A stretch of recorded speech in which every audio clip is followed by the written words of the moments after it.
Senator from Utah. Today, the House of Representatives will vote on the Health Care Cost Reduction Act of 2012. I just want to say a few words about that bill, which repeals two of the more counterproductive of many components of the President's health care law.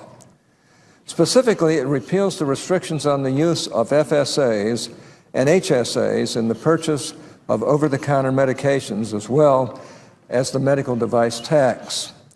I want to thank my colleagues in the House for advancing this legislation. Repeal of the onerous OTC restrictions and the device tax are priorities of mine as well. I have introduced legislation that specifically repeals the medical device tax, and my bill, the Family and Retirement Health Investment Act, includes a repeal of the limitations on the purchase of over-the-counter medication. Others in the Senate, including my friend and colleague, Senator Hutchison, have also been working to repeal the OTC restrictions. And my friends from Massachusetts and Pennsylvania, Senators Brown and Toomey, have been strong advocates for repeal of the medical device tax. I appreciate working with them and all members who are committed to repeal of the President's health care law. I appreciate the hard work of Chairman Camp and Speaker Boehner in moving the Health Care Cost Reduction Act through committee and onto the floor. And I want to thank in particular the hard work of my friend Congressman Eric Paulson of Minnesota. We have partnered on both the OTC repeal and the medical device repeal. And he has been tireless in fighting not only for his constituents, but for all Americans who are burdened by these misguided policies.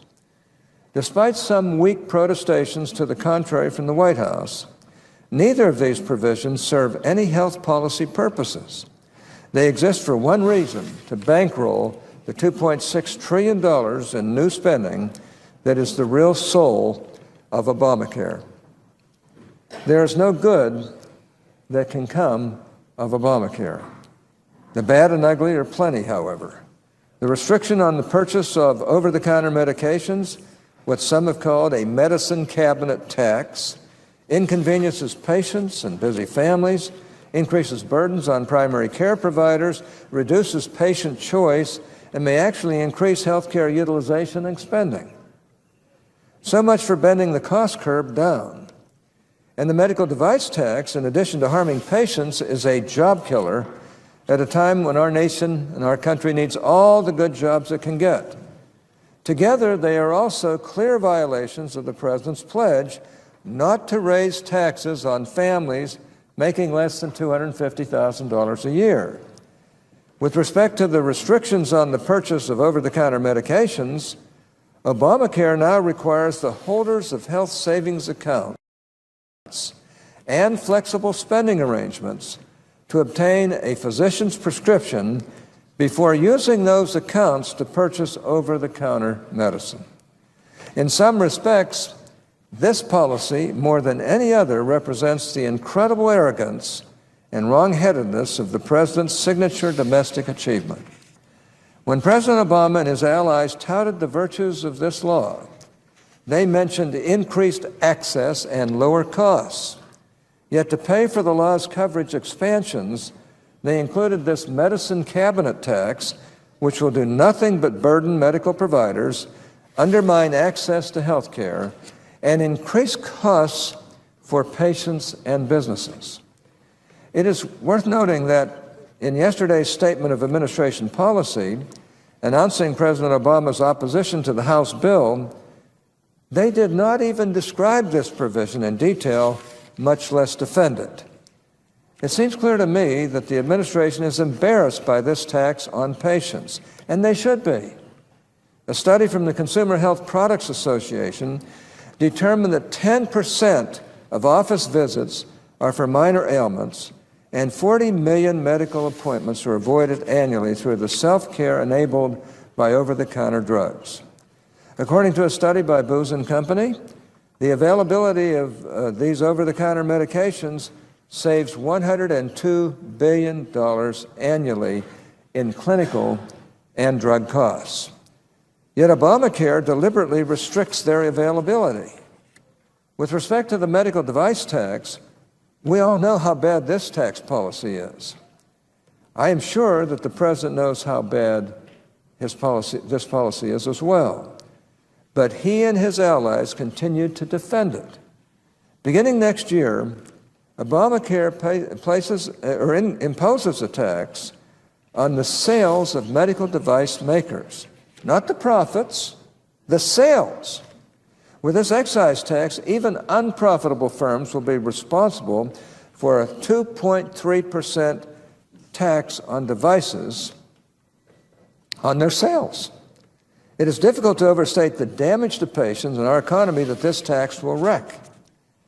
According to one analysis, this Obamacare tax will kill between 14,000 and 47,000 jobs. And we wonder why we're having trouble with unemployment.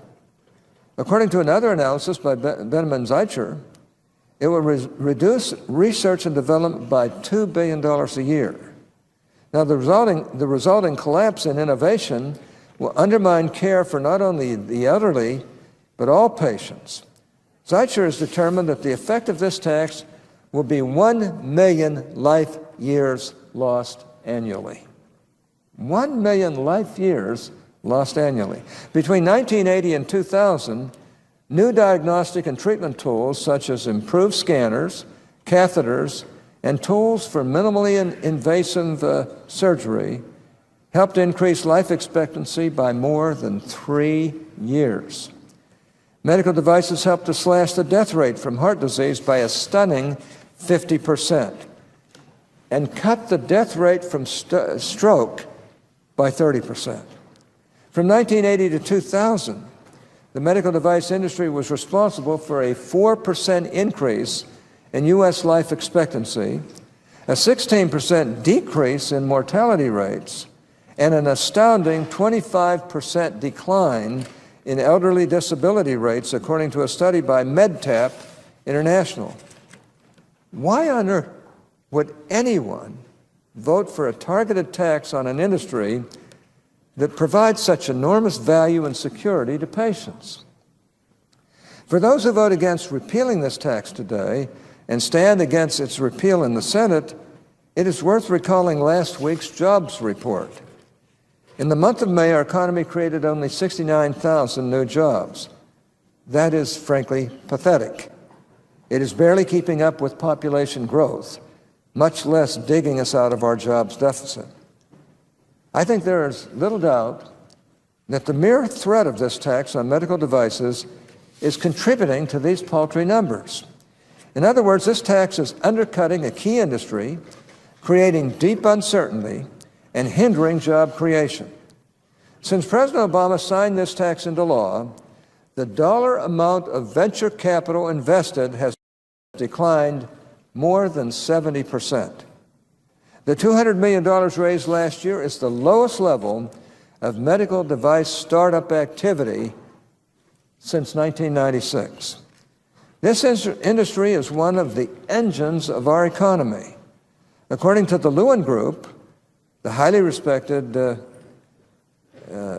group and the medical technology industry, it contributes nearly $382 billion in economic output to the U.S. economy every year.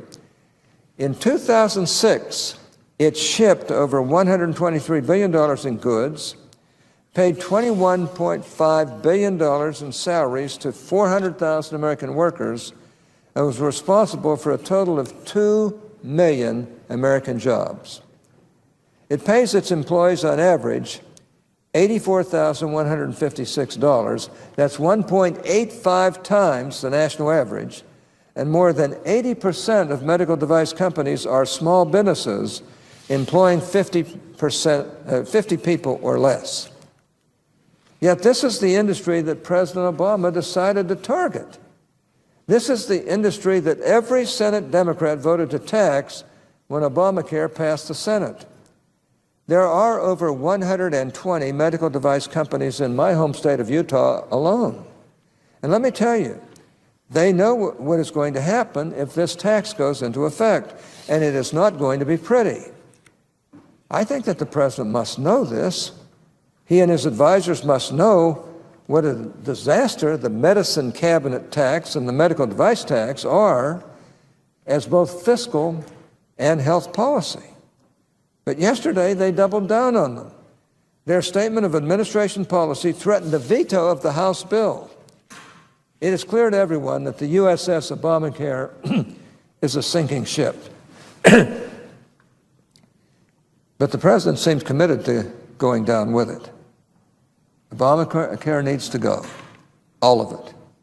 The law created a web of unconstitutional, misguided, unrealistic, and costly regulations, taxes, fees, and penalties.